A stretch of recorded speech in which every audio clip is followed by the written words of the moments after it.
Hi all. நம்ம already இன்பத்தமிழ் அப்படின்ற டாப்பிக்கில் பாரதிதாசன் எழுதின அந்த இதில் பாடல் அப்புறம் குறிப்புகள்லாம் பார்த்தோம். இன்றைக்கி பாடல் பொருளும் புக் பேக்கும் பார்த்துடலாம். பாடல் பொருள் பார்த்தோம் அப்படின்னா தமிழை எது எதுக்கெல்லாம் ஒப்பிடுறாங்க அப்படின்றது தான் பாடல் பொருளாக கொடுத்துருப்பாங்க.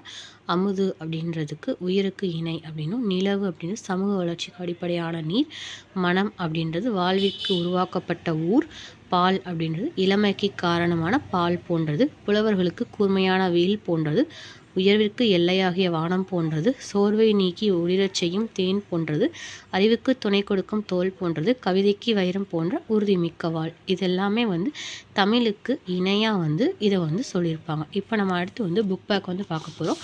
புக் பேக்கை பொறுத்த மட்டுக்க சரியான விடையை தேர்ந்தெடுத்தெழுதுக. இதில் ஏற்றத்தாழ்வற்ற சமூகம் அமைய வேண்டும், நாள் முழுவதும் வேலை செய்து கலைத்தவருக்கு அசதியாக இருக்கும், நிலவு ப்ளஸ் என்று என்பதனை சேர்த்தெழுத கிடைக்கும் சொல் நிலவென்று, தமிழ் ப்ளஸ் எங்கள் இதனை சேர்த்தெழுத கிடைக்கும் சொல் தமிழெங்கள், அமுதென்று என்னும் சொல்லை பிரித்தெழுத கிடைப்பது அமுது ப்ளஸ் என்று, செம்பயிர் என்ற சொல்லை பிரித்தெழுத கிடைப்பது செம்மை கூட்டல் பயிர். அடுத்து இந்த பாடலோட கருத்தை ஏற்றபடி பொருத்த சொல்லியிருக்காங்க. விளைவுக்கு அப்படின்ற நம்ம ஏற்கனவே பார்த்தோம், நீர் அப்படின்றத சொல்லியிருப்பாங்க. அறிவுக்கு தோல், இளமைக்கு பால், புலவருக்கு வேல். அடுத்து நம்ம ஆல்ரெடி பார்த்ததான் ஏவு சொற்கள் பேர் நேர் அப்படின்றது கீழே லெசனோட குறியா சிறுவனா சிந்தனை வினா கொடுத்துருக்காங்க. இது நமக்கு தேவையில்லை, நமக்கு புக் பேக்கோட இருந்தால் போதும்.